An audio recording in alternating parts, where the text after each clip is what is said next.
The reason you need the same standards is because if we go outside the wire and I expect you to do something for me, you expect me to do the same damn thing. And if a guy comes out of that building and he's coming at me and I'm compromised, you better pull the trigger, or you better jump on him, or you better do whatever it takes.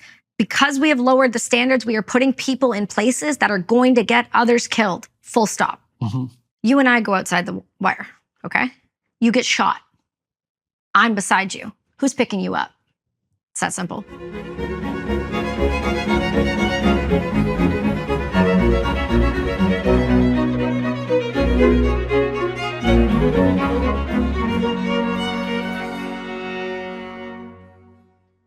Hello, everybody. I'm speaking today with Kelsi Sheren. She's CEO of Brass and Unity and author of Brass and Unity, One Woman's Journey Through the Hell of Afghanistan and Back. She's a distinguished Canadian veteran. We walked through her story. She was a martial arts champion as a child. She joined the Canadian military when she was very young. She served in Afghanistan and had a series of, well, what you might describe as extraordinarily rough adventures there. We talk about that. We talk about the state of the Canadian military. We talk about the state of Canada, for that matter. We talk about her pathway back to something approximating happiness as a consequence of her experimentation with psychedelics, for example. We cover a lot of territory.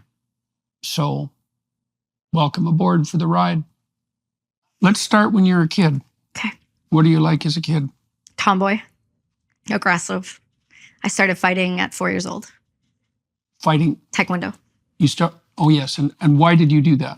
My mom saw a demonstration at the Coburg Mall in Ontario, and it was kind of what you see in all these like crazy YouTube, where it's like people jumping around kicking boards and breaking boards and doing all this big kind of demonstration to bring people into their club. My mom called me on a payphone and my dad was like, oh, talk to her about it. So he told me, and she said, look, if we sign you up, you got to stay for the time we signed you up. That's just how it works. So do you want to try it? I said, sure, let's try it. So I did, and that was the rest of my existence. So it was wonderful. Were you a little 4-year-old? Yes. So I am only 5 foot and about 110 pounds on a good day. So I've always been really small. But what we did find out later on is that because of how aggressive I was in Taekwondo and how I was fighting and how often I was fighting, I actually stunted my own growth. I was doing 2-a-days by the time I was 12. What does that mean? So I was training in the morning and I was training at night and I was training during the day if I was not at school. And I was a second-degree black belt by the time I was 12 and a national champion. So I took it really seriously. And that meant weight classes as soon as you hit a certain age. And by working in the sauna and skipping and doing those types of things, constantly having such a low body fat, my puberty didn't come on till later. So they think that my height didn't quite go with it either. I see. Yes. I see. Yeah. So what did Taekwondo do for you? Discipline, drive, belief in myself, the ability for self-reliance. It's an individual sport for the most of it. Taekwondo is something that's really fascinating to me. Martial arts in general, I think, are by and large one of the most underutilized activities for kids, for discipline and for ownership and for responsibility. I think a lot of people are afraid of the violence tendencies with it. And I get it. It's a striking sport. You don't want to kick somebody in the head too many times. We understand head injury now much better than we did before. But what it gave me was this idea that if I showed up each and every day and I did the work and I put in the time and I trained and trained and trained, I could be the best at something. And because of that, it was really this self-reliance, this piece of it doesn't matter what's going on around me. If I'm solid and I go into this fight, then I'm going to be just fine. And so that's kind of how my life went. And turns out I got pretty good at it pretty quick. So I became highly addicted to it.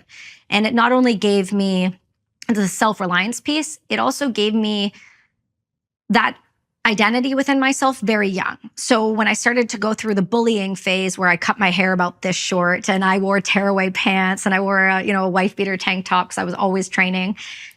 When the teasing came along and all that traditional stuff that happens to kids, it helped me handle it better. I got bullied a ton. Lots of girls would pick fights with me and whatever, that's fine. But I never fought back unless I was hit first. I was always taught that you never hit first, but if you are hit, you make sure they don't get back up. And so I do remember the one time I did get in a fight at school, and I was not afraid of my parents or the school. I was terrified of my master because he was coming in from Toronto that weekend, and he doesn't like when you fight in school. And I found out what happens when you fight in school. He puts you in the ring and puts you through a wall. So yeah, Taekwondo was fun. So why were you bullied, and when did that start? That started really early.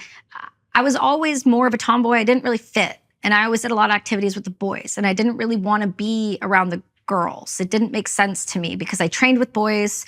My coaches were men. I was just always in that environment where you had to be a little harsh, a little harder. I also grew up in the middle of nowhere in Campbellford, Ontario. So I grew up in the woods. I come from, my mother's side came over from Hungary right when the Soviets came in. They made it. And then my dad's side of the family, had no running water till he was 12. And he was like this baby of 7 kids.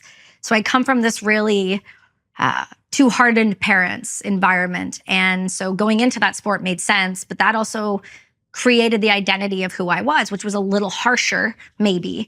And in case you haven't noticed, I don't have a problem using my voice. So I would use it. And that's irritating for a lot of people. So how old were you when the bullying started? I would probably say like 6-ish. And it was mostly girls? Yes. And what did it consist of? At first, it was just vocal, and they would tease me for my hair because I used to wear. You're gonna love this. I'm sure there's my psychiatrist is gonna watch this and laugh. So I used to wear. My hair used to be really, really short because it was easier with a helmet all the time, right? Just constantly sweaty. You just always have a helmet on. And so I used to wear bandanas when I was going through the grow out phase, but I also only used to listen to Eminem. And so I really young was exposed to this. I don't want to say angry music, but Eminem back then was, not sober Eminem. And so I went through this phase where it's I was training around a lot of music like this. I was around really hard people. I went into school. And so I just kind of went into myself because I didn't relate with anyone in school. And I was at a Catholic school and I didn't understand. And they do their best to kind of teach you what God is and all of these texts but they weren't really making it applicable to life. It was, this is what God says, this is what you do, this is what you don't do, this is why you do it. And there was no room for discussion. There was no room for explanation or asking the question, why? So that's something that didn't work well with me. I wanted to know why. I had more questions and I just wasn't getting answers. So I just kind of went into what worked for me. And once I did that, that's when the pattern of behavior started. And then, then it got to a little bit of violence when I got a little older, probably 9, 10. Because then once I got my black belt, people were like, oh, you think you're... Mm-hmm. And I was like, no, I really don't. In this weight class, somebody around this height, for sure. But outside of that, Taekwondo is not really jujitsu. It's not really applicable in real life, I feel like, unless you're really good. And was the bullying almost all from girls? I had for a little bit there was boys. And I remember a distinct incident where I was on the soccer field and I was wearing tearaways and they ripped my pants off. I just thought they were not being nice. I didn't think anything of it. And at that point I was used to it a little bit. I mean, I had little cliques of friends, but again, I was at the club. My elementary school was here and my club was right here. So I would walk it. So I was always there. I was there in the mornings. I was there after school. I'd be there late. I used to teach once I hit a certain belt level. Did you have friends at the club? Oh yeah. Oh my gosh. Okay, that was my everything. That's the problem. I didn't care about anything outside of it. Right. Nothing mattered. Right. Yeah. Right. With that masculine attitude of yours, that young, what do you think would have happened to you in a school now? Oh, I would have been transitioned. It's funny that you say that. I had Natalie Eva Marie on the show. She's a WWE superstar with pink hair, and she's very girly now, but we're having this exact conversation because she was the same. Tearaway pants, slides, the whole thing. She grew up around boys. And I said, my God, thank God we don't live right now. Because we would have been put on puberty blockers. I would have had my breasts cut off. I would have been told I was in the wrong body. I would have told that I wasn't who I thought I was. I knew I was a girl. I was good at being a girl. I grew up cutting and splitting wood. That's to me what it meant to just be a girl. I could clean the house, I could cook, and I could cut and split wood. So why can't I do all of that? Why do I have to be the opposite sex to do those things? And so, yeah, I would be transitioned, and it's really tragic. What was it like for you when you hit puberty? Strange. I went from flat as a board, both sides, no body fat at all, to just disproportionate chest. It was a very strange, uncomfortable feeling. But it somehow, at the same time, I was going through a whole other level of what I would consider trauma. Now looking back, doing, a decade and a half of therapy, I've realized where a lot of that anger had kind of stemmed from in high school. And it came because my coach, who was my guy since I've been 4, started sexually assaulting, people say sexual assault, raping my teammate. And she was 14. And my entire world exploded when that all got exposed. And I stopped training. And I stopped having an outlet, and I stopped having a community, and I stopped doing the thing that made me who I was. And because of that, I became radically angry, but with no place to put it, no understanding why and how to even fix it. And my parents didn't know how to fix it. They just were grateful it wasn't me. So what came of that with him? He went to prison. He was at a minimum security prison. It was statutory rape is what he got. I think he did 2 years.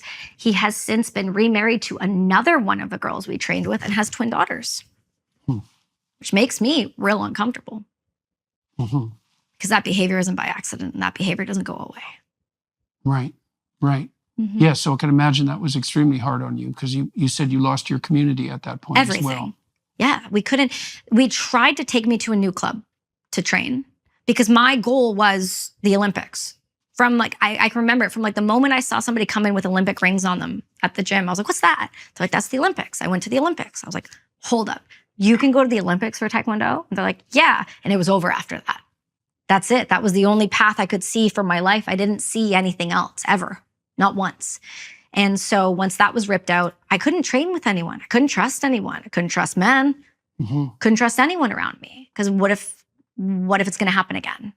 And then that also then became a part of my identity. This just very angry child, and no fault to my parents, but my dad's a long haul truck driver. My mom is now too. And my dad was gone a lot. And my mom had my brother and I, but she did the best she could. But sometimes comments would come out like, there's something wrong with your head.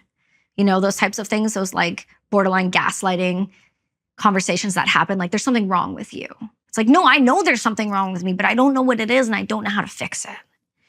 So at that point, I had gone through an interesting childhood. The school had called child services on my mom because one time they were passing out Timbits and I said I couldn't have it because I had to lose weight.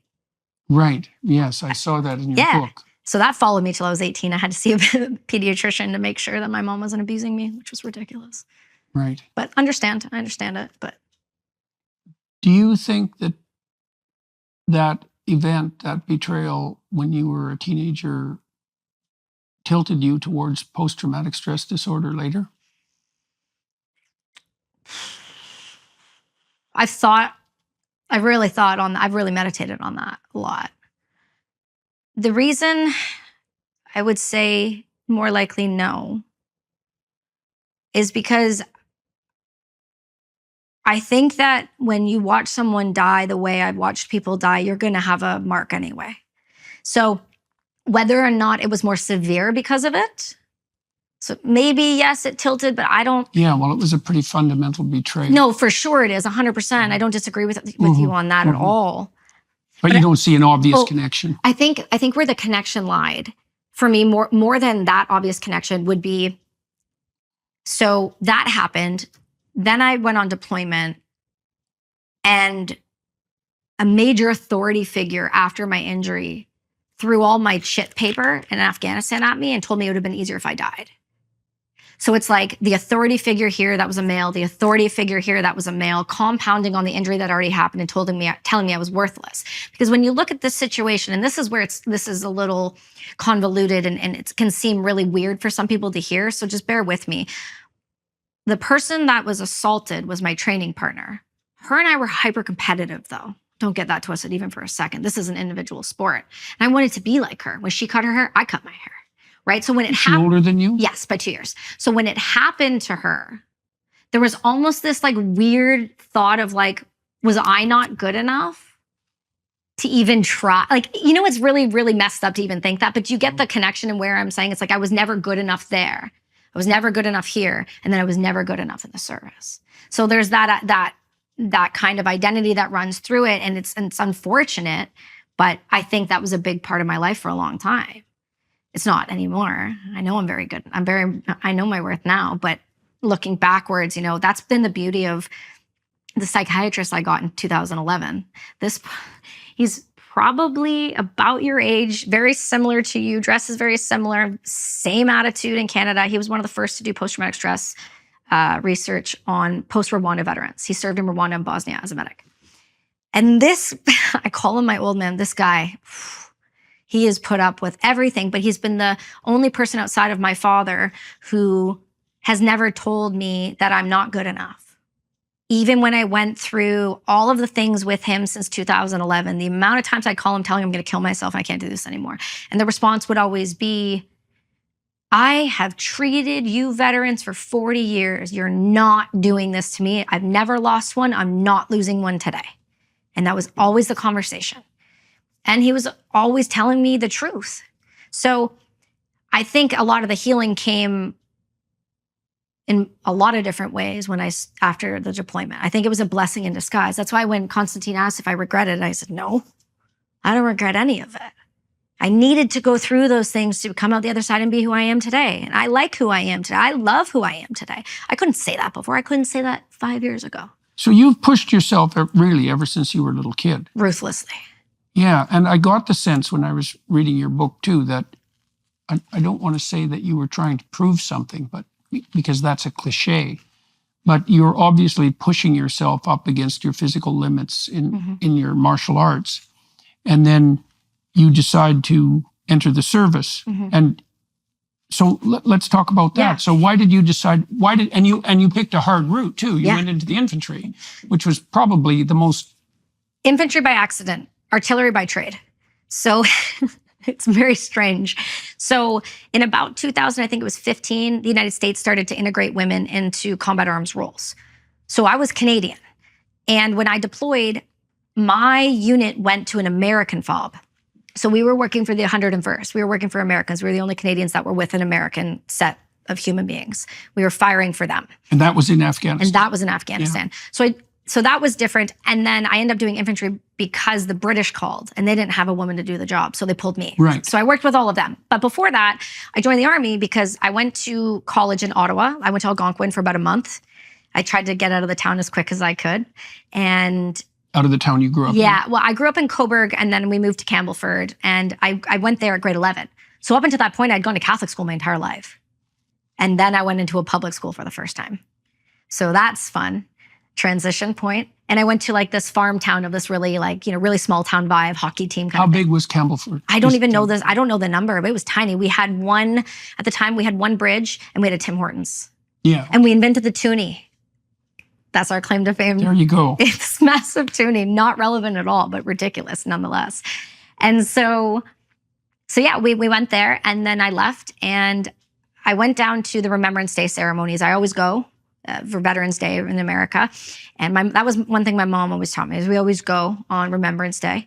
And so I went and I took the bus back to Algonquin and there was a lady on the bus that was in an Air Force uniform with like a plethora of medals. You don't really see that in Canada too much. You see it a lot in the States.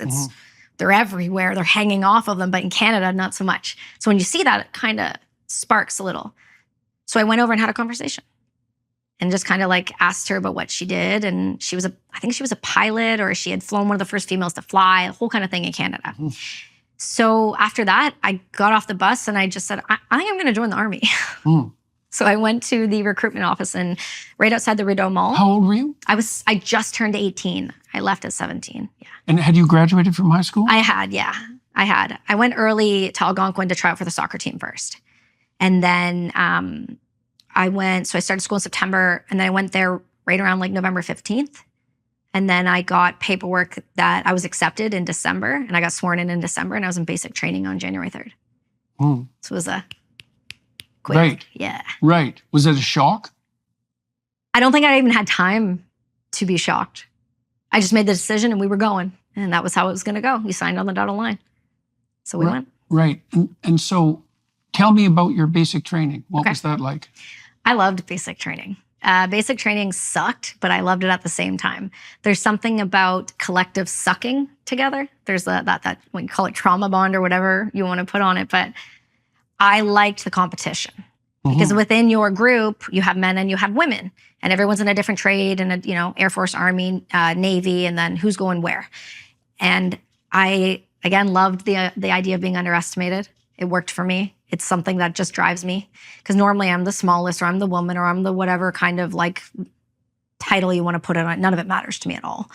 And so we had a couple women. So immediately there was a clash with that. Because what happened was we would go down and do the 10K run in the morning, and then I would, because we weren't allowed the elevators, and then I would sprint up the stairs. But I was first, so I got to the shower first. It's like, okay, you want to be first, be faster. So they didn't like that I was just standing out. I started to stand out a little bit. And it was good for the most part. It was a little rough. I had a little bit of the same sort of stuff from elementary school kind of happened there. And it's like, okay, if it's happening everywhere, you're the problem. But I didn't know at the time that it was a thing that I was doing. Turns out I'm just way too masculine and I'm way too aggressive for a lot of women. And that rubs some women the wrong way. And so now knowing that, I understand that. Then I didn't.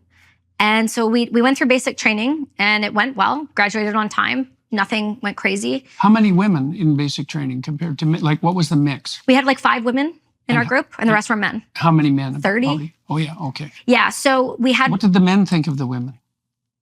Depended on the woman. Okay, explain that. Some were sleeping with the women. Some were competitive with the women. Some other women were a lot smarter than all of these guys put together. They were like doctors that came in and were like, I'm going to join the Navy. So we had some switched on women, but then there was a different level of physicality. And because we all have the same PT tests, because this is when we didn't lower standards, we were all one standard, which we should always be. Some women didn't pass the push-up test the first time. It was, I think the push-up test was 5 or 10 push-ups. Some, you couldn't pass the beep test. You couldn't. Beep is? Beep. So, in a gymnasium, they put like one of the lines over here, one of the lines over here, and it would beep, and you would go beep, and you have to run the other side before the next beep, and then go beep, and then you have to run, and it would get faster and faster. And it was a long, drawn-out activity, and you had to hit a certain amount of beeps to be able to qualify for the physical. And a lot of people couldn't hit it. People were just overweight. And so if you failed a certain amount of times, you went up to the 13th floor, which I believe is the 13th, and it's called Fat Camp. And you go up there until you can do it, and then you get put back into a new group. So that was always a fear for some people. I didn't struggle with that because I came right from sports into that. So I was in great shape. Right, so you didn't have any trouble with the physical element? No, because basic training isn't the heavy stuff. It's the cardiovascular work. It's the ability to be yelled at and not break. It's the ability to learn task on sleep deprivation. Can you function with little sleep? And so for me, that was not too bad because my dad would wake us up at some ungodly hour to go cut wood. I was pretty used to it. So it worked out. And then after basic, we graduated and then we all got posted to our trade-specific training. I was an artillery gunner, so I went to Gagetown. And Gagetown is where you do your SQ and your DP1. Grenades, machine guns, all the major weapon systems that you get the opportunity to shoot, you learn them there. Once you're done that, then you go to your hyper like trade, so artillery. So then I went to the 105 guns and the mortars. Did you have any familiarity with weapons before? Oh God, no. I'd never been exposed to guns. My dad had a 22 for raccoons. I never hunted. I never shot anything, nothing at all.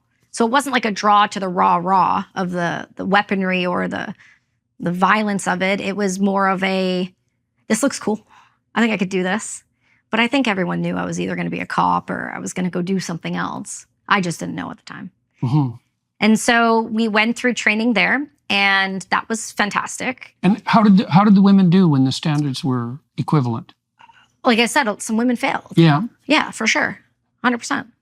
I presume some men failed as well. Oh, there was definitely a few. We had a couple individuals, you'll find this comical, who joined because they said they were good at, what's that? Like not Halo, but it's a video game. It's like a war video game. And I couldn't help but kind of do one of these. And yeah, they failed out. They were just overweight. Because again, depending on the floor you live on, that's how you get up and down. Well, if you think about how many sets of stairs you had to do in a day, we're on the 9th floor. We have to go down for breakfast because you have to swipe that card. If you don't, you get in trouble. Then you have to go back up, so there's 2. Then you have to go back down for PT, there's 3. You got to go back up, there's 4. Now you're going on a 10K run, you're doing log stuff, and you're doing all this stuff. Now you got to go back up. And then they would just run you just because they felt like it. And then you would do the same thing at night. And then if they decide to toss bunks, you do the same thing again. So that, if you're not in shape, like that's hard for anyone to do all the time. And so when we got to Gagetown, they kicked it up a notch, right? Because now you're dealing with real guns, real weapons, and how do you handle them? How do you carry them? And I remember the first time I shot Carl Gustaf, which is just the massive big guy here that goes on your shoulder, and it feels like you're just getting like sucker punched by Mike Tyson in the face when it goes off. So it's run by two people. So one person holds it, one person loads it. And so we went to shoot, my girlfriend and I, who was one of the tiny ones as well. And my sergeant looked at me and went, no. And he just went over and wrapped both of us together and did one of these. And I remember shooting that for the first time. And I was like, oh, okay. Okay, I get it now. This is not pretend. These things are for real. And then we switched to artillery. And once we went to artillery, that was a whole new animal. We were on 105, so they only have a 40-pound round. Explain the difference between the weapons. Yeah, so Carl Gustaf is a shoulder-propelled rocket launcher. It has an explosive head. It does have an explosive head. I didn't shoot any of those overseas, so I'm not like hyper familiar with them. We just did those in training. Then we have, for me, the things that I shot the most of was my C7, which was a long barrel, shoots a 5.56 or 7.62 round.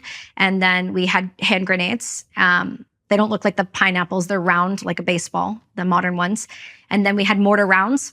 That shoot pretty somewhat accurately 5 kilometers within.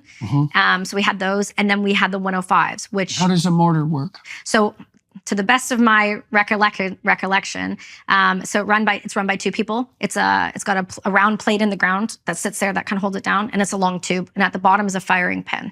And then you've got a sight on it. It just kind of looks like a metal off piece here. And then what you do is somebody lines up the sight with the grids they're given. And then the other individual comes with the round and they hold it on top of the tube, and then they say fire, and you just drop it and you duck your head to the side of it, and then it shoots. It goes down, hits the firing pin, and then propels out. And so we did a lot of those because that's our job. Artillery is also mortarman. And then when we went to the 105s, those are what I kind of describe to people. Like if you've seen any war movie with like the horses, or you've seen them with the boom, that's what that is. And the 105 is a 40-pound round, goes about 20 kilometers. I'm probably, give or take, on that. And it's got the big brass casing that you kind of see, those big round guys. That's what that one kicks out at the back end. That's what you train on. But I then deployed on the 777s, which is a 155 millimeter howitzer, same sort of deal, modern sight. GPS, you can use GPS guided rounds on it. It shoots around 100 pounds. It can go up to max 40 kilometers, I believe. And so that thing is a different level of hurt. I mean, it's 100 pounds of HE or loom or white phosphorus or whatever you're going to shoot. And it's, the saying is it's like the hand of God. It'll reach out and touch you wherever you are. And so that's what I deployed on. And when I got posted from Gagetown, I went to a French unit. And that only happened because another individual was struggling with some kidney problems from heat exposure. He was taking too much creatine and had really been one of those guys in the gym that was not looking after himself appropriately with all of the supplements. And so his kidneys crashed out in the heat. And so at that point, they said, okay, he can't go to Valcartier, and you're going to Petawawa, and his dad's at Petawawa. And I was like, well, I'll trade. So it gets French. And I'm like, we'll learn. It's our second language, isn't it? And so I went to Quebec. And then I got there, and no one spoke English. And I had a female officer, and that was about it. And so I deployed with those guys. I got there in September of 2008. Did you learn to speak French? Just by being around. I don't speak it anymore because BC doesn't speak French. Right. Yeah, it's every other language. So I don't practice. But I learned kind of as I went. My first interaction with my sergeant was, I don't want you. And I went, nice to meet you. And so it was a good start. Hey. So you deployed to Afghanistan with a French-speaking group. Yes. And you couldn't speak French I learned, speak of. Yeah. Yeah, it was yes, no, toaster kind of stuff. So I would ask him, like, use him as a human translator. I would be like, Sergeant, glace, anglais, en français. And then he would just translate words. And then eventually I would start to pick up little sentences here and there. And then it was Franglish. Then it got to a point where I could understand. And I was the remote weapon system gunner for the TLAV, which was a turret tank, like a tank that we have that has a turret that shoots I believe it's a C6, but it's a machine gun and it's a computer system. So I learned that in French. And then I went and learned all the 777s in French and the commands in French and the radio commands in French and the mortar systems in French. How did your fellow soldiers react to you on the French side? You've been to Quebec, right? Yes, I lived in Montreal for a good while. That's right. So, you know, when you hit like Quebec City and you go north, they don't really like English people as much. Yeah. So it was about that. And then when you look at the gun troop and then you get one of your gun troop members is 5 foot and 100 pounds at the time, you go, oh, great. Now I'm going to have to do twice as much work. Right. And so it just, again, it's that prove yourself. Here we go again. And so I was fine with it, and we did it, and it was all good. And once they got a little confident, once they could see I could load around. Once I could load around, it's like, okay, she'll lift things at least.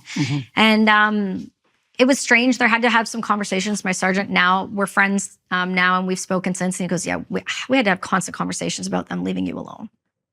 Just like sexually. Because that stuff was just rampant. It's still rampant. It's just not ever prosecuted. Yeah. Yeah, so, okay, I want to for sure wander into the Afghanistan territory and your experience there, but I'm also curious about your feelings about women and men in the military. Yeah.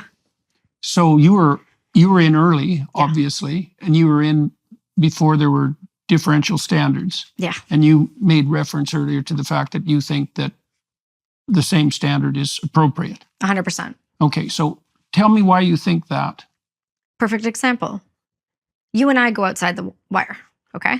You get shot. I'm beside you. Who's picking you up? Right. It's that simple. Okay, so what do you think that implies for women in the military? Like, I mean, the idea is that women can do anything men can do. That's not true. Yeah, I know it's not true. And it doesn't even seem to me that it's particularly appropriate, but it isn't like I exactly know how to deal with that. I mean, you obviously worked yourself, half to death in order to be able to manage this, and you did manage it. And so it's hard not to say, well, good for you.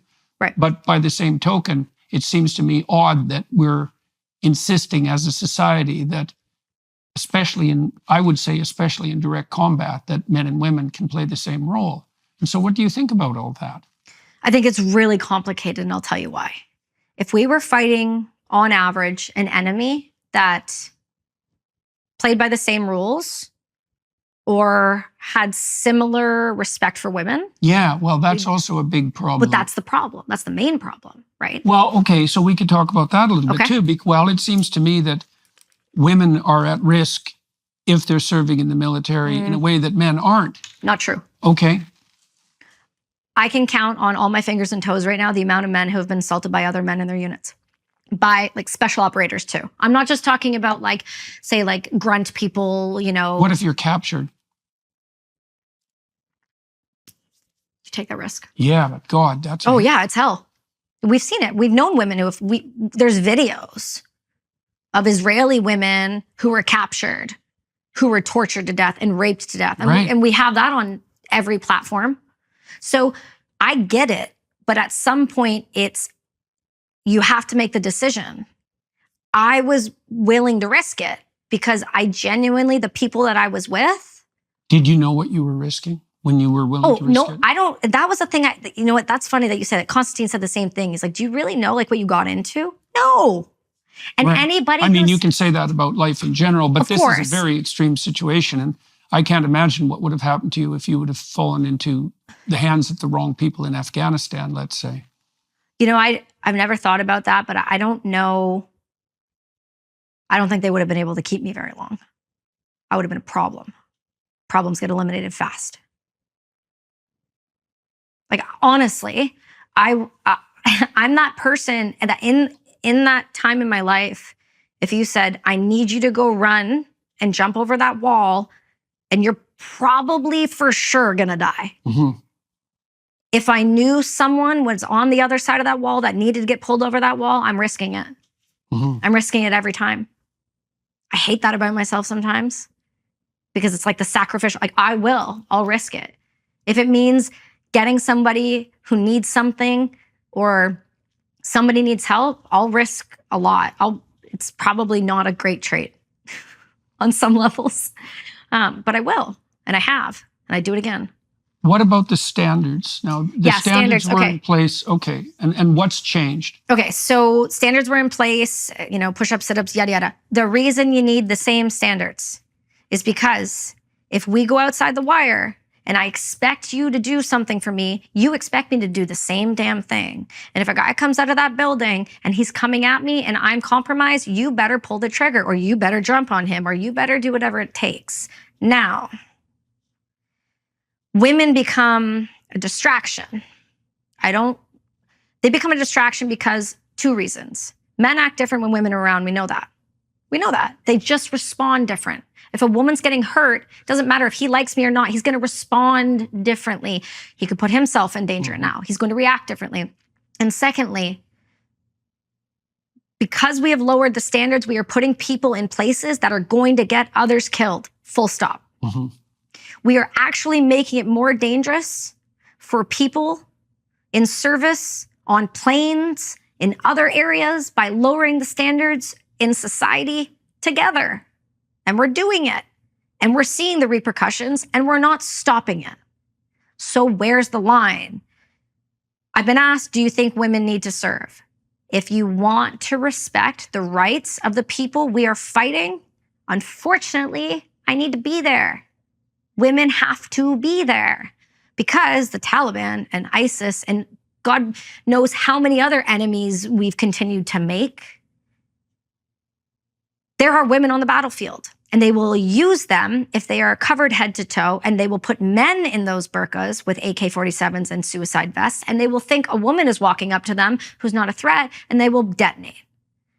And they've done that, and they did it time and time again. The Taliban got smart and realized that we as Westerners, to a fault, will follow the rule, but they don't have to. And when that started to happen, people started getting killed more because they would hide themselves in women's positions. So they're like, okay, they're not going to bring women on the front lines with them. So the women and children would flee, and that's how it would be. And then we started going, well, we have to do something about this because they were hiding weapons, money, jewelry, indicators that they were working with the Taliban in like women's hair and like under their burqas and under their breasts and like things like that. So when I finally started going out there, you're finding all kinds of things because all of a sudden there was a woman there to actually search people. And we had never done that before because a man cannot touch a woman. And so as long as we want to fight fair, as long as we want to fight up against the, current individuals we're fighting, whether that's Hamas or ISIS or the Taliban, you name it. Speaking of the Taliban, side tangent here, 2 seconds. Have you seen the new article that came out? And they were like, oh my God, did you know the Taliban have started stoning women again? That doesn't really shock me. When did it stop, Jordan? I'm sorry. And also, all of these people who have something to say about it, where were you for 20 years when we could have done something about it? When we were standing there watching it? And you said, we can't do anything about it. So why do you care now? You don't care. Selective outrage. I'm over it. Sorry. Drives me nuts. Who are you speaking about particularly with the selective outrage? Oh, you name it. Anybody on social media with a face? Anybody who's an influencer or a political commentator, or these people who have made their careers off of just adding more negativity to the world, and this constant nihilism for young people to click on and become obsessed with the next new rage event. It's really hard to watch. Now, you had a particular role in Afghanistan. You Yeah, said, for example, that you were searching women. I was searching women. Right. So, and that's a specific role for women, and correct. You believe that that's a useful role. What do you think? What do you think has been the consequence in general of introducing women into the armed forces? I mean, there's obviously continual sexual scandals in the armed forces in Canada. It's always been there. We just haven't reported it. Okay, meaning it's always been there in what way? Because there has been women in the army, right? Just not in combat arms roles in other countries. For us, there has. So those assaults have been going on for the individual, for example, I won't say his name. He's got a world of hurt anyway, who told me that it would have been easier if I died. He's been charged with 7 sexual assaults. but he made it to major. And he's not being arrested or put in jail, and he's getting to leave with a pension. So what does that say to everyone else below him? Do it. Just make sure they're quiet about it. And that's why it keeps happening. We don't actually take accountability for our actions. We never have. Because if we did, it would stop. Okay, so I read an article in the Canadian Military Journal. I don't remember the name of the journal, but it was their DEI issue. Right, and their, what would you say, recommendation for decreasing the frequency of the sorts of things that you're talking about was a retooling of the entire culture of the Canadian military. Well, I don't exactly understand what that means, because the culture is going to be a war culture. Right. And I presume that there are downsides to that as well as upsides. Mm-hmm. I don't know how to understand the downsides in terms of the relationship between men and women. But if you have a lot of young men together who are single and a lot of young women together who are single, then there's obviously going to be sexual interactions on a nonstop basis. And I have no idea how that can be like reasonably regulated. I suspect that the DEI approach is not going to work very effectively. No. Yeah, so DEI, that's a trip. Canada's lost its mind.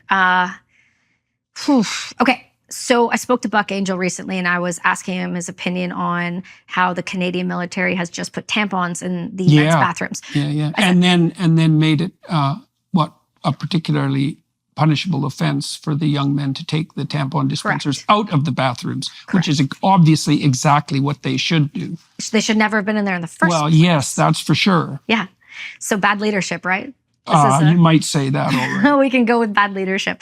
That rolls downhill. We have a saying in the military, shit rolls downhill. Mm-hmm. And so that's obvious. So DEI is rolling downhill. And it's rolling down to a already crippling military. Our military complex in Canada is shrinking astronomically. Mm. And not only that, it's shrinking because veterans aren't being looked after.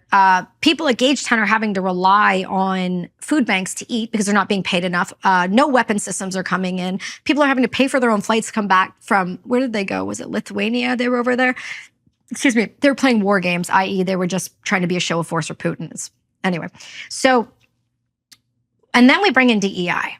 So here's what's happened since I got out. This was a trip. I got to go back in 2022 to New Brunswick to go shoot my last round as a gunner. I didn't know this was a thing. But when you're like super old or something really bad happens, they bring you back to shoot your last round. Are you super old or something bad happened? I'm going to be 35 this year, Jordan. So we're going to go with something bad happened. And they really messed up and they know it. And there was a book written about it. They didn't like it. So what happened was I went and I shot my last round, and it was this, all the big wigs came out and all of this. And it was amazing because there was actually a female there that was a colonel that I actually respected. And so it was a really big honor to get to shoot with her. And so I'm there, but what I saw was really troubling to me. Disheveled beards, long nails, piercings, jewelry, weird colored hair and beards. We had lost the standard. We stopped doing the standards of what it meant to be in the service. Men have to be clean shaven. Women have to have short nails. You have to have one earring. You can only wear a wedding band. Like, you don't do these things. Their hair was a mess. They just looked a mess. And I said, what am I looking at here? So this is the new standard. So if you start to lower the standards, people who have served, like my friend Dallas Alexander, who got slapped by the government for going on Sean Ryan, people like that leave. Mm-hmm, right. The experienced people who you need to teach these DEI lower the people. Standards, the best people leave. Oh, 100%. Yeah, and obviously. So this is what's happening. So now you've got DEI. So what happens with DEI? Well, basics that we know. Men now are in women's spaces, vulnerable spaces. Men now are allowed around women in environments that they just shouldn't be in service in general, meaning we normally get our own shower time, right? And where we get if we have enough women, we get our own tent. If you didn't, you're with the guys and you're used to it, it's fine. And so what was happening is people say that it's an assault issue. It's a control issue. It's a leadership who has been told time and time and time again, you can get away with it. It doesn't matter. You're going to get away with it. If you're high enough rank, you got the right people around you, you're going to get away with that. So what does that say to women? It says, well, I don't really want to be in the service, so now you're losing women. Or you're having women transition to men, so they're accepted in men's spaces and they're accepted as a male, so maybe they won't get raped. Because you had a Navy ship just have to come back recently in the United States because there was like 30 assaults in 30 days. And women were just pimping themselves out early so they didn't get raped. They said, well, I'll just do it now because then that way I won't get assaulted. So it won't be like traumatic. It'll be my choice. And so people are saying, well, why are we allowing women? How about you just stop raping people, guys? Where's the accountability on the man? Where's the accountability on the staff? Where's the accountability on the leadership to go, hey, if I catch you doing an assault, this is what's happening to you. You're out. You're gone. Your job is over. And you're going to have a dishonorable discharge for sexually assaulting someone. Then you're going to get a criminal charge. Why aren't we doing that? Well, why do you think? Because we already have no one. And also, there's a lot of people that are old school that are still in, that are going to cover. Because, oh, what if a guy's like 1 year away from his pension, Kelsi? Let's just let this one slide. You don't want his family to not have any money, right? You don't want his family to lose his pension. You don't want them to have that name in the school, do you? Like, it's a hypocrisy. The service is filled with some of the best people that we have to offer. And then it's filled also with some of the worst we have to offer because it attracts A-type personality. There's bad eggs and everything. With the police, yeah, there's some bad eggs, but they're not all bad. And that's kind of what's happening with the service. Bad eggs, not all bad. Removing funds. What happens? Shittier people. So it's happening in the police, now it's happening in the service, and we already have one of the smallest armies. So we're being bought and paid for by the CCP, left, right, and center, provable by CSIS on paper. And then now we have weak borders, no military, no weapons, running out of artillery rounds, and giving how many billions of dollars somewhere else? Why would you want to join the service? You can be patriotic, and I applaud that. I have people come to me all the time, my daughter's going to join, can you talk to her? So I'm not going to talk anybody out of anything. It's their path. If they believe they need to go do it, they will go do it. But at the same time, I'm sorry, this is not the country I fought for.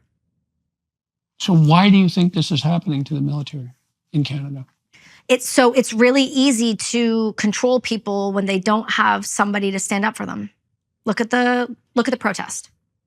Okay? So when our own police turned on people at the protest. You mean the truckers' protest? Yes. So I was involved with that in BC. And my parents are truck drivers. Who do you think I'm going to support? And also, my business was crashing because of them. And I was losing everything that I had just built post-Army because of them. You actually think that I'm going to stand for this? And watching what I was witnessing, anybody in their right mind was not okay with this. So I came out and I did a sign and I said, I stand with the protest. And everything just went, and I started talking to some friends. And then next thing you know, we got like a leaked WhatsApp chat from the RCMP. And it was like, saying some really nasty stuff about how they were going to like take their jackboots to the protesters' face. They were using Nazi comments. They were doing some really nasty things. And what I realized right there is, who is going to stop us when the police turn on us? It's like, at least we have the service. At least we have the veterans. Like, it's not the military that's going to stop it because they're weak-minded at this point. If you're a DEI, believer in that service, I'm sorry, you're not. If you believe in DEI for the Army or the Navy or maybe the Navy, or the Air Force, I'm sorry, you've lost the plot. You forgot why you joined. You forgot what real war looks like. You're delusional and you're going to cause harm. People are not going to like that comment. I'm going to get all the hate. I don't care because that's the truth. You're not a free thinker. Your job, I get you've been told that you were supposed to follow in suit. But there's also a point in your life when you come to a fork in a road and you go, do I believe this? If you go, no, it's going to suck, but you have to stick to what your truth is. And mine is that behavior is not acceptable. So who is going to stop us? Well, it looks like the veterans because it's not the military. Because the veterans are the ones that know what war is. Because we've all been there for the past 20 plus years and now we're all rocking into it again. The military doesn't look after its people, doesn't equip them properly, doesn't feed them properly, doesn't look after the families, and puts you on an increasingly dangerous amount of pharmaceutical intervention instead of actually solving the problem. So why would you serve? I'm sorry. Never again. Not for Canada.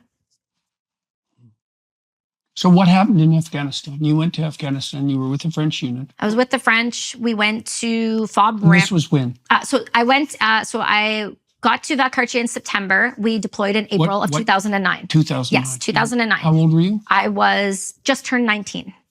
And so we went, my Battery R, Troop Alpha, we went to FOB Ramrod. So they go 2 guns at a time. So 2 gun troops. So we had 2 777s and then 2 troops filled with enough people to run both those guns, the comms and the officers. So we got dropped off there in the middle of the Main district. It's just like a 3-kilometer FOB, really small, in the middle of nowhere. And that was the first time I had been outside the wire and went, oh, there's people out here that want to kill me. It was very shocking. And immediately we transitioned with the other Canadians and we started right away. And so we got to know some of the Americans. The French didn't want the Americans on our side, and the French wouldn't speak English to the Americans, but I did. So I wasn't chummy with everyone here because I couldn't really talk enough to have like full conversations. So I started talking to the Americans. Mm-hmm. And there's a lot of guys from Texas and from all over the place. And it's wild because everyone thinks the military is racist, but it's like the most welcoming group of people I've ever met. There's people from everywhere, all walks. It was crazy. And so that was great. I loved the FOB. When we were shooting, it's boring otherwise. You're just working out or you're, You said love the FOB. Tell me FOB. Forward Observation Base.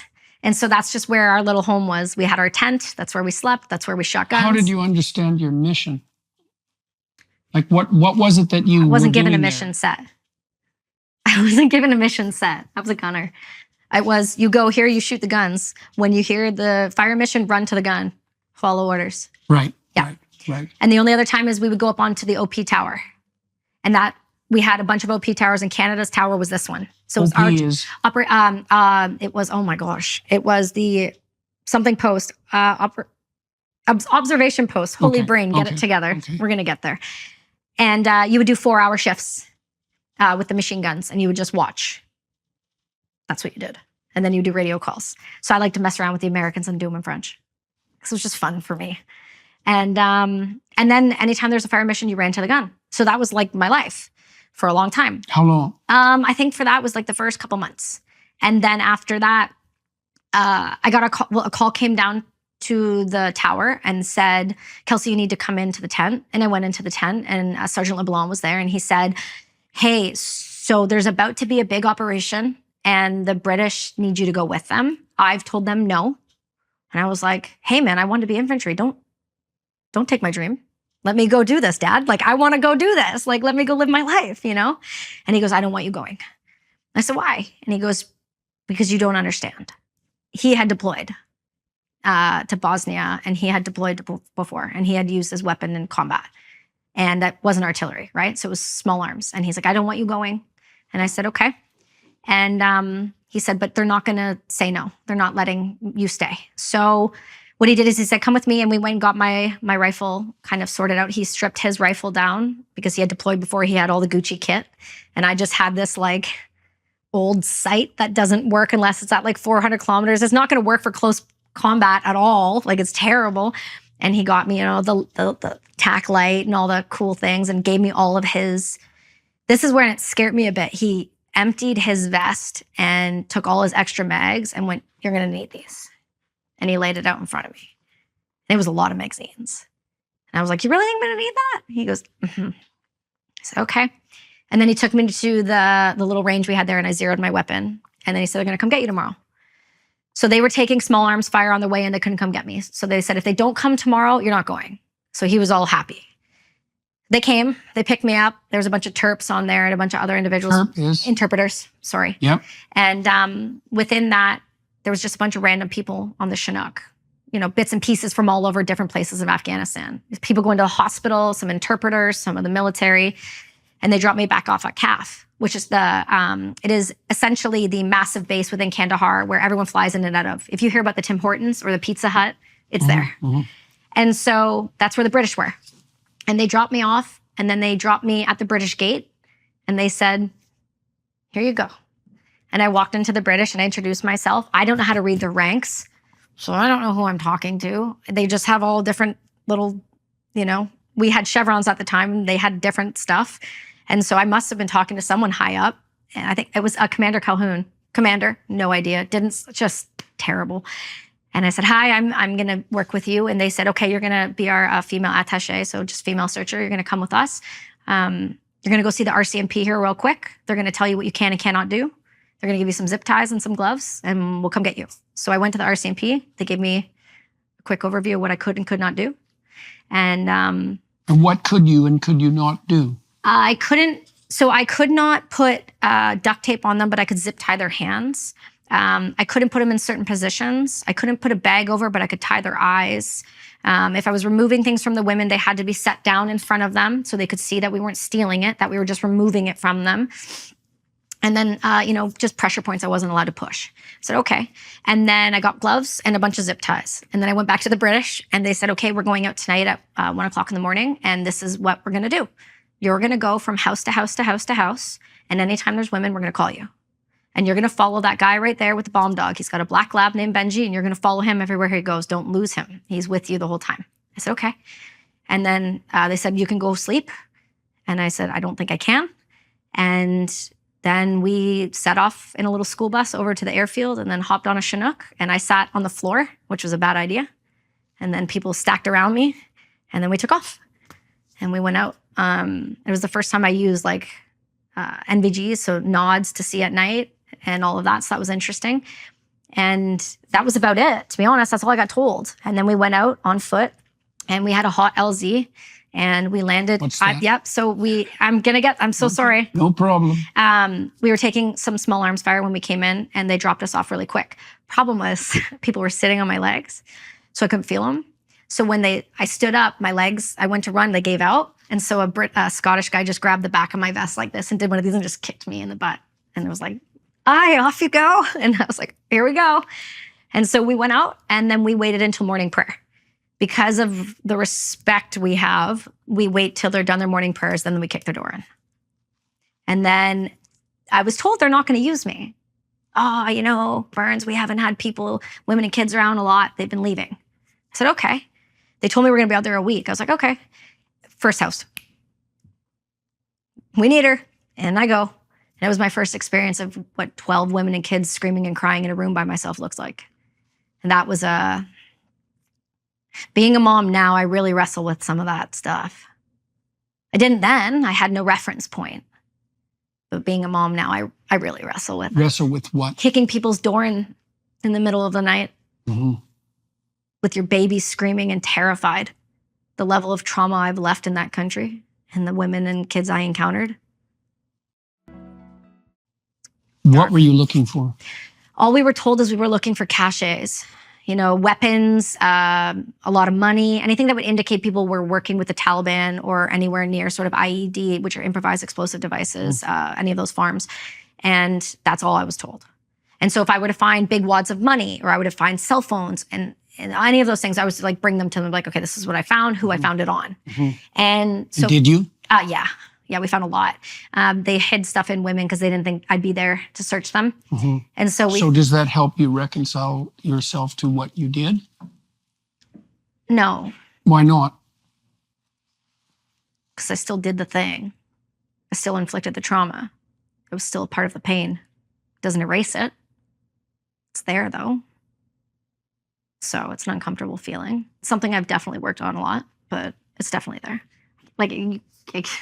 Kick my door in the middle of the night. Yeah. You know what I mean? It's very immediate. Hey, what you're involved in is very immediate. And it's like, bang. It's just like screaming and like madness and chaos. And, it's right after they're praying. It's dirty. It feels dirty. Like, I get why. Like, don't get me wrong. I'm not saying like we shouldn't have done it that way, but like shock and awe is how you don't get killed, right?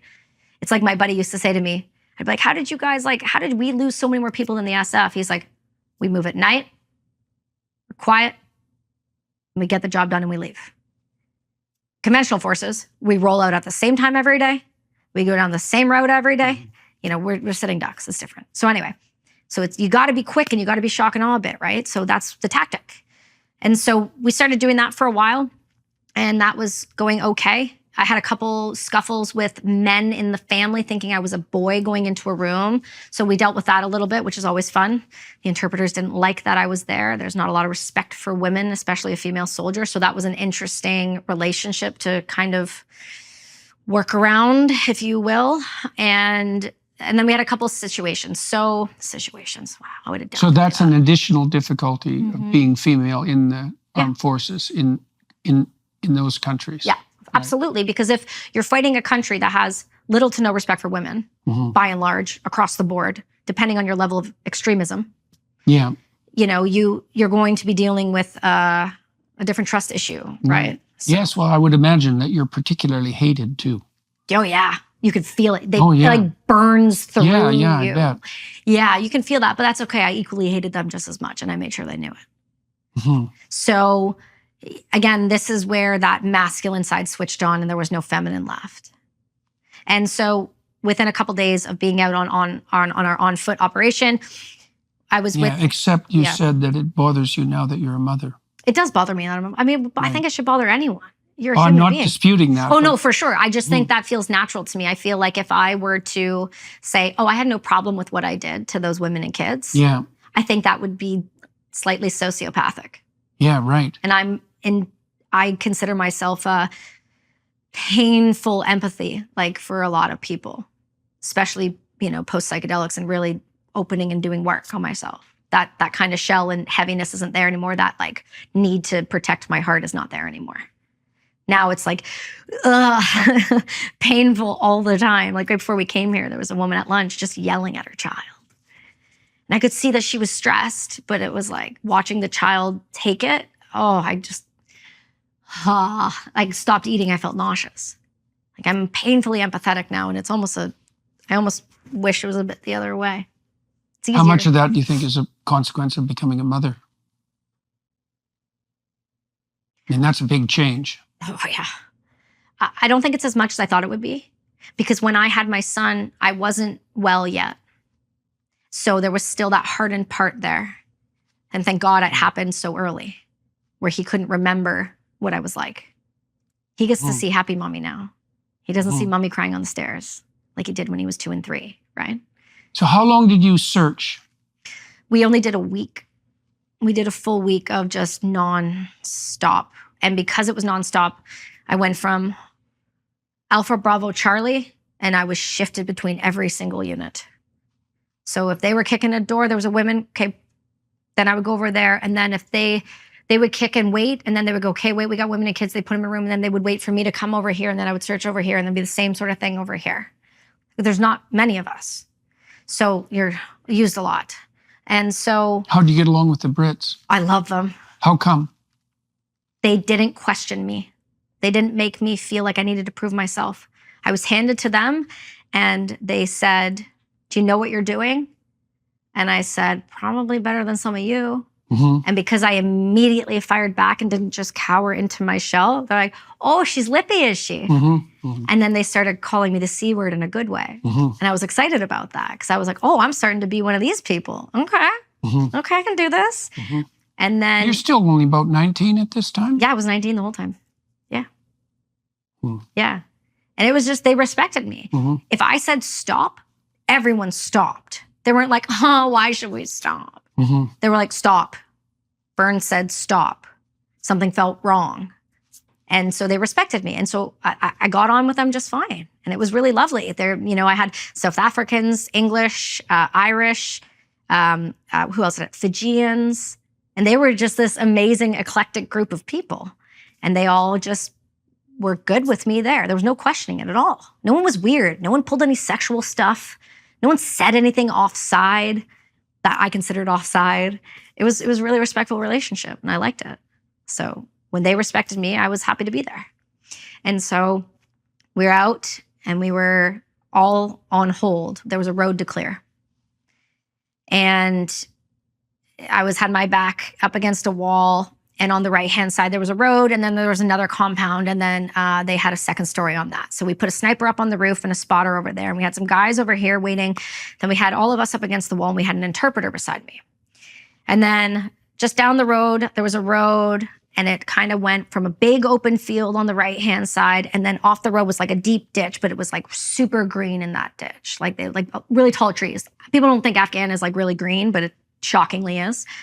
And then at the end of it, there was this massive grape hut. And they're like, okay, we want to clear that before we go down this road. So what did you call it? a grape hut. And what's that? So essentially it's like a mud hut with a bunch of holes in it. So if you hang things through it, it aerates, so it'll dry things in there. I see. And so we sent 2 guys out, and one had a metal detector and one was a machine gunner, and he was just going to watch his back. And so everyone's kind of watching this massive open area, and it got weirdly quiet.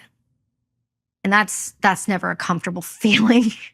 And so we're just sitting there hanging out. I actually have a photo right before it. Somebody took a photo of me and I'm smiling like this. Like it's like one of my only photos from outside the wire. And next thing you know, you just heard this like, boom, and the whole ground just like moved, and I whipped my head to the left. And you saw one of our guys, what was left of him, just boom. And my eyes... This was the guy with the metal detector and the machine gunner? Yeah, the machine gunner was sitting at the door, so the blast hit him to the left side, and it ripped his kid off, shredded his arm, down his body, took his whole helmet. Like, I didn't understand how that happened, but like, everything was off of his body. Like, that's Velcroed on and like clicked in. I didn't understand. Like, what I just witnessed, I couldn't understand. I can't stress to you how foreign, there was no like, I didn't get it. I didn't realize what I was seeing. And to the left of me, all you heard was the ICOM radio, which is this radio that the interpreters have. When it's really clear, we can hear the Taliban, right? That's how we kind of like wiretap the Taliban. And so when it got really clear, they were close. The signal was good. And it was crystal clear because they like to watch, right? They like to watch you blow up, videotape it, and use it for propaganda. And they're always watching, and we know that. And so they did it, and all you hear is, Allah Akbar, Allah Akbar. And I'll remember that to the day I die. And like the level of rage that I did not know that could exist in a human being just overtook my entire body. And I looked over at Buchanan and I said, we need to run. And he goes, wait. And they all had radios. I didn't have radios. So I could just hear people screaming over radios. And then next thing you know, it just got chaotic quick. They're like, okay, go, go, go, go, go, go. Like, I'm not supposed to be in this position. This is not my job. I don't know what the hell I'm doing. I'm just doing what I'm told. Run, run, got it, autopilot on. So we jump down and we start running, and I'm over with the medic, and one of the guys the machine gunner comes running down, and he's like, I got him. Like, he's taping him up, and he's just saying, where's so-and-so, where's so-and-so? And he's kind of like right out of it. And he just like hits him with morphine, and they get him off, and they're like, go. And so we start jumping into that ditch that hadn't been cleared, and we just start running. And the only way I can describe it is if you listen to a movie and it's like a slow motion and you're in that black tunnel, and it's just like, all you can hear is like, and you're running and running, and you can't go like fast. And I'm running I had like 60 pounds of kit on me at the time. Like a gazelle. Like, I'm just sprinting as fast as I can. We get to the road, and they're like, on 3, run. And we're like, 1, 2, 3. And we run across the road, and we walk in. And there's some other guys that are in there, and they look around, and I look around, and it's like, I hate that I said it, but I was just kind of like, where is he? Because I literally had no idea what just happened. And they're like, what's left is left. Start grabbing things. And I didn't have gloves on at the time, so we started with evidence bags, just putting body pieces into bags. Just over and over, and I was grabbing. This was the man with the metal detector? Yeah, what was left of him. And so we're doing that, and then there was a boot. He must have like hit it with his foot or the metal detector, but there was a big improvised explosive device at the back end of that grape hut, and he must have hit it, and it set it off. And so his boot was still in there with part of his leg, but it was laced up. And dark humor, boot's okay. Mm-hmm. And one of my buddies just tapped me on the shoulder, and he's like, "Oi, Burns, good." And that was like the moment I felt like a dissociation happen. Mm-hmm. I called the light switch, but just like, we're done now. Bye. Mm-hmm. And I became the version of myself I was for a decade after that. You call that moral injury. Yeah, that was a good time. And so we're collecting everything, and next thing you know, all hell breaks loose. So if you know anything about the Taliban or terrorists, they love a good secondary device. And so they wait till everyone rushes in, and then they hit you again. And they did that. So next thing you know, mortars are, I know how inaccurate those things can be. So when I hear them coming down, I'm like, oh, we got problems. And so they start just sending mortars. And our guys are like sending mortars to try to deter the Taliban that are on the line coming in. And we're taking small arms fire. And they call in the Pedro flights, which are the 2 Black Hawks. One's going to come in and it's going to pick up the dead and the hurt. And the other's going to lay down hell. And so they come in. And this is just chaos. They go, okay, you need to, whatever you have in your pocket's good. Take your weapon, sling it, grab his weapon, put it on, and then take both helmets. So I do that, and we start running. And we're just running down this road that hadn't been cleared, just going through open fire. And it was the first time I'd experienced like the whiz and the pop really close. And then we tripped and we dropped him, what was left. And then we had to put them all back in while all this is going on. And the next thing, the Black Hawks show up. And I just didn't want to die. And they came through and one landed and the one guy was just like, where is he? Where is he? And everyone's like, oh, we got him, mate. We got him. We got him. It's all good. It's all good. Hit him with morphine. And meanwhile, he's covered up right beside him, what's left with a tarp. And they're just like, oh, he's on the next flight. Like, he's good. Like, just don't get him any more stress. And so this other one comes through and this was the machine gunner. Yeah, the machine gunner. And the other Black Hawk takes off and we get back and I'm covered in blood and I'm taking off all the kit and putting it on there. And the guy on the Black Hawk comes through and just like lays down like living hell. And I can't tell you how good that felt. Like I felt that in my bones. I was like, more, harder, do it again. After that, I just lost all sense of empathy and I just wanted to kill them all. Mm-hmm. And I hate that. I say that, but I did. Mm-hmm. And I don't apologize for it either. Mm-hmm. And then I started the medic caught on. I'm still good friends with him. The trauma that you experienced, to what degree do you think that was a consequence of the mayhem that you saw? And to what degree do you think it was a consequence of that hatred? I think it was, because there was a lot of other things that happened on that one that really compounded it aggressively. Mm. But I think it was more the shock to the system of watching someone die the way I did. Mm-hmm. And then the hatred came in secondary to really compound like just the pain of it all. Yeah, well, that's a real transformation of personality. Yeah. Yeah. It was not, I got quiet. Mm-hmm. That's how everyone caught on. I just stopped talking. I stopped eating. I stopped sleeping. But when we came back when we were getting everyone out, right before we kicked off again, I started obsessively rubbing my hands. Mm. Like this, and like trying to get the blood off. Mm-hmm. And till this day, it's 2024, I still don't touch raw meat with bare hands. I eat meat. I eat predominantly only meat, but I don't touch it. I can't touch it. I haven't gone hunting yet because of it. I'm really bummed about it. Yeah. We're working on that one. That's my last bugaboo. Yeah. Yeah. Because I didn't have gloves when I was grabbing him. So that was uncomfortable. Yeah, I think that's fair to say. Yeah. Yeah. So I make jokes about it now because it's how I cope. So what happened to you after that? So we pushed off and we just kept going. And then I don't know if it was the next day or that same day because everything started to become a blur after that. We just started getting hit. Every time we walked somewhere, every time we moved, we were just taking it. Small arms fire, mortar fire. We were just getting clapped like constantly. They were everywhere. And so I got put in a weird situation again. I was with one of the troops. I was with Stephen Noble's guys. And we were walking into a smaller village and there was screaming up ahead in a compound. It was like women. And whether it was like a target or whether it was a setup or whatever that pulled us there, he says, we pushed into this compound, like, get on the roof. And I was like, let's fucking go. Like, now it's my turn, right?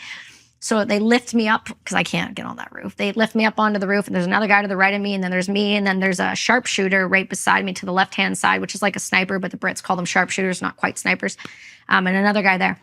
And we are just laying down hell. Like, I'm feeling nothing. We're just laying down hell. And the sharpshooter goes, I'm out of ammo, I gotta jump down. His rifle, and I'll show you a picture of it, is the length of my body when I stand up, from buttstock to end of barrel. So I'm laying down rounds, he jumps down. As he jumps down on the left-hand side, we get flanked. And 3 rounds go, hit his buttstock, protects my hip, and just misses me. Mm-hmm.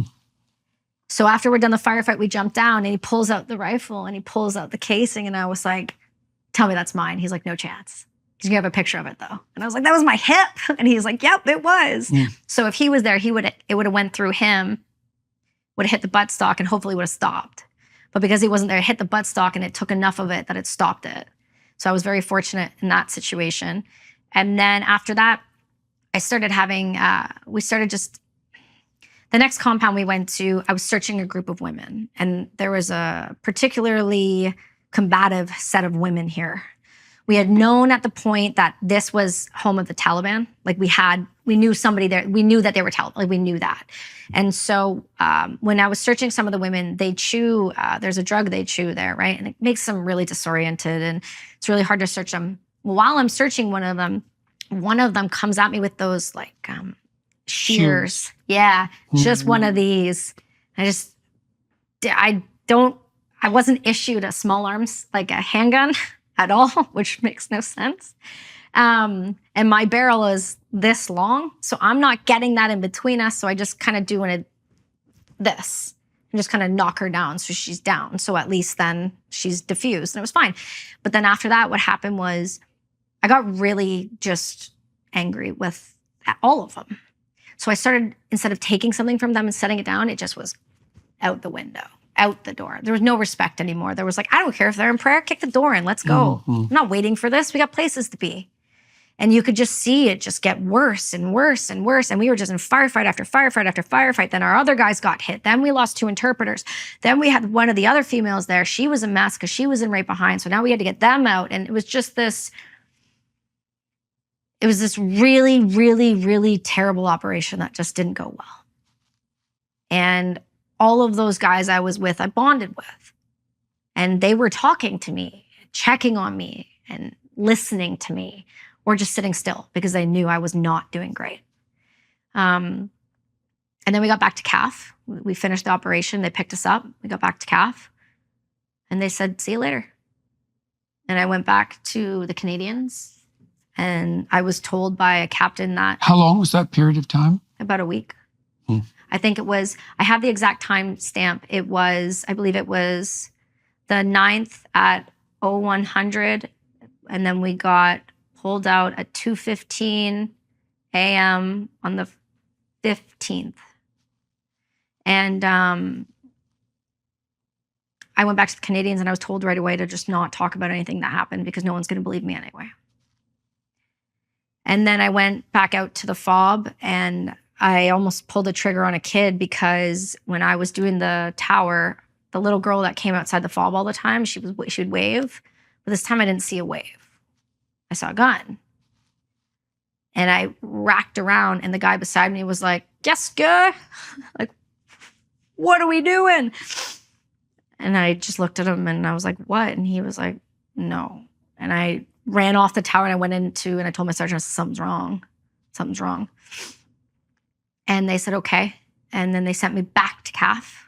And then they sent me to the doctor, and they said, we're seeing signs of acute post-traumatic stress disorder. We're going to put you on these pills. Because I stopped sleeping. I stopped eating. I did that. What did they put you on? I have a list, but there's 11. Okay. I have a list though. So there's 11 uppers, sleep meds, antidepressants, anti-anxiety, you name it. It's just those types of medication. Got it. Yep. And then they said, okay, go on your HLTA, which is your holiday. So I went to Dominican Republic with my mom for 3 weeks. And in that time frame, we lost more Canadians that I was with. and I was angry and I drank and I was not fun to be around. And I just wanted to go back. And I went back. I went back out to the fob, told an officer off, and they sent me back to CAF again. And they're like, oh, don't worry about your stuff. You're coming back. Don't worry about it. So I left all my stuff at the fob. And they brought me back to the doctor and they're like, this is getting worse. And then they sent me to the QM, which is quartermasters, where you get like your inventory stuff. And they made me start counting pens. And then my braid wasn't good enough. So a warrant officer yelled at me, and then I unleashed living hell. And I was told I had to go back to the doctors, and I did. And they said, you're going home in 3 weeks. So I went home 3 weeks earlier before the rest of my gun troop, and I never saw the British again, and I never saw my unit again. And then I got back to my unit in Quebec before everyone else, and they told me I was going to the hospital and see you later. And then I went to the hospital in Ottawa. And then I was there until they deemed me acceptable to try to retrain at the Connaught range, and it didn't go well because I was working on a range. And then they decided they were going to med board me out in 2011. So I got med boarded out with severe post-traumatic stress disorder and an undiagnosed traumatic brain injury. And what was the traumatic brain injury from? How was that acquired? So what we understand now about machine guns, Carl Gustav's, artillery rounds, the concussive blast off of one round will give brain damage. Mm-hmm. And I did a lot of that. Right. Yeah. So. Right. Because we have the 11 of the same 13 symptoms, right? So my TBI was actually a big contributing factor to why I wasn't healing, but we weren't treating it because we didn't pay attention to it. Right. Because it wasn't written down. Right. And what kind of care did you receive when you got back to Canada? A social worker, I found out recently. I had a social worker at Ottawa who was trying to work with me. They tried to do hypnosis. They did EMDR. They did medication. They did exposure therapy. We did all those things, and it just got worse. And then the medication increased. And then I moved to British Columbia with my now husband, and I was given to the Operational Stress Injury Clinic in Vancouver, which is an okay place. But luckily, Dr. Passy was there. And he was given, I was given to him. And he was the gentleman that you mentioned earlier? Psychiatrist, yeah. Yeah. And he was helpful? I still work with him weekly. Why was he helpful? What did he do right? He had walked the walk, so I know he understood. So I didn't have to explain myself to him. And he gave me the space and didn't tell me I was broken. He said, I see this all the time. You're going to be fine, kid. Just give me time. And I said, okay. And the idea of being the only suicide he ever had, like, would haunt. I couldn't do that. I didn't live because of me or wanting to be here. I lived because I had an obligation to others. And so... Who? My now husband I've been with for 14 years. I met him right before deployment. And then I moved up to You write BC. about that. Yeah. Yeah. Yeah. And I just can't let people down. It's like it's like the worst. So I stuck around. How are you doing? Fantastic. How Truly. come? Psychedelics, community, purpose, love, all of it in combination. Mainly the catalyst point, though, with my husband did the best he could for as long as he could. My psychiatrist has never failed me. But what I had lost, and people don't really talk about this, when you transition out of anything, professional sports, military, police, going into the civilian world is not the same. And if you lose that community, right? So you're hurt and you don't have an identity. Yeah. And I was told at 21 I'd never work again.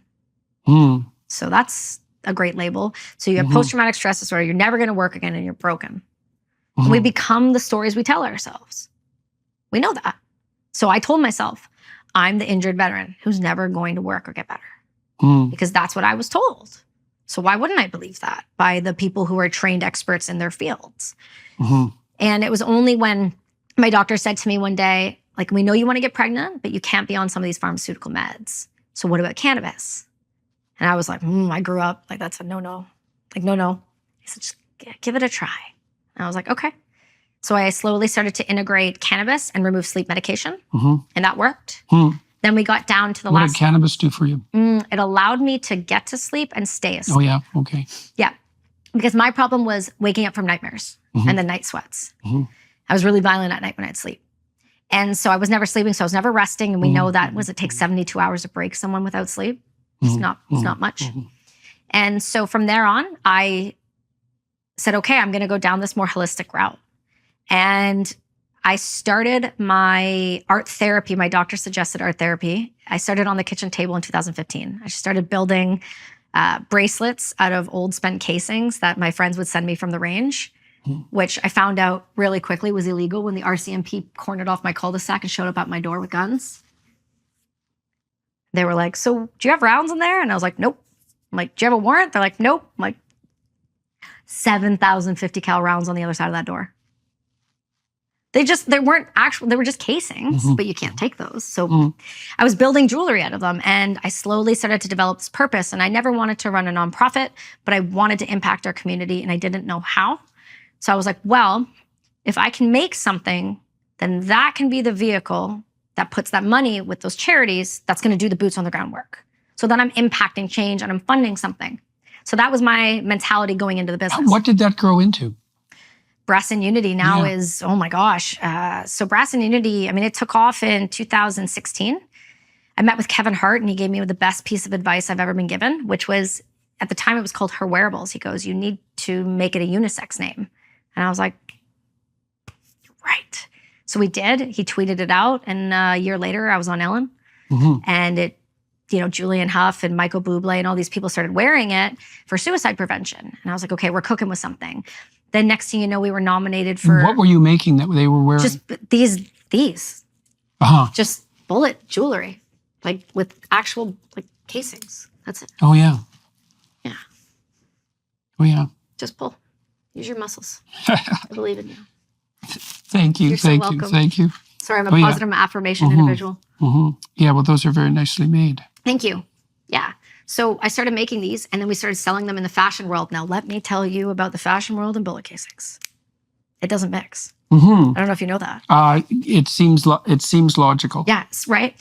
So long and short, it ended up kind of skyrocketing, and by 2019, we were in Elle, Fashion Magazine, all of these things, all these stories, all these celebrities, 200 retailers I had hand signed myself, just hustling my way through North America, and COVID hit.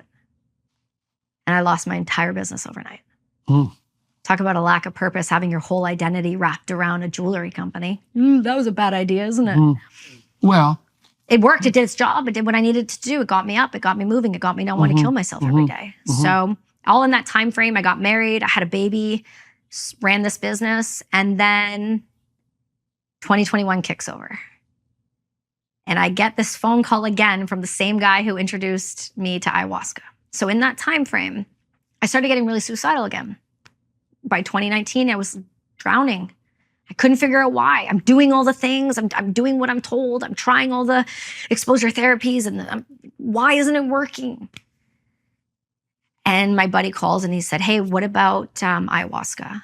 Griff's like, do you know of Heroic Hearts? I said, no. They said they take veterans to do ayahuasca. I was like, what's ayahuasca? They're like, this tea. And I'm like, all right, let's do it. Last kick at the can, give it an honest try.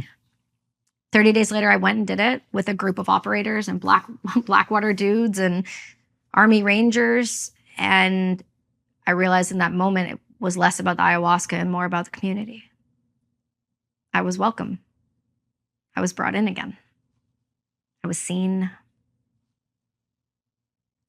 So we did ayahuasca for 3 days in the woods. 3 days. Yeah. And my life changed. What did you learn? That the way that I was taught that God exists isn't true, that God is everything.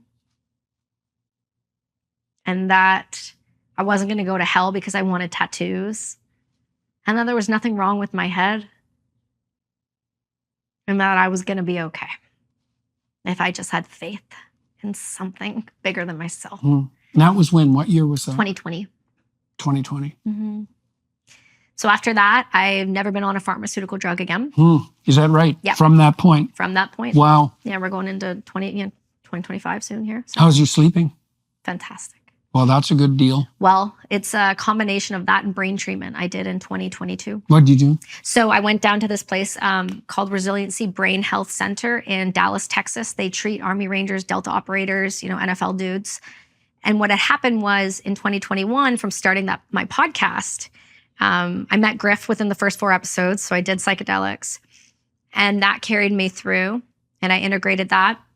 I did psychedelics, I did ayahuasca again that October. And then after that, I had some really popular people on the podcast, and this organization was like, something's wrong with her eyes. And the only reason that happened is because my husband started dying. So all while this is happening in COVID, my husband and I were in the garage and we're watching a Joe Rogan podcast, literally the same pattern of behavior we have every day. And I was smoking a joint before bed. He'd sit in the garage with me while we just have this like routine. And he looks at me and he goes, "Kelsi, something's wrong." And he grabbed his right side.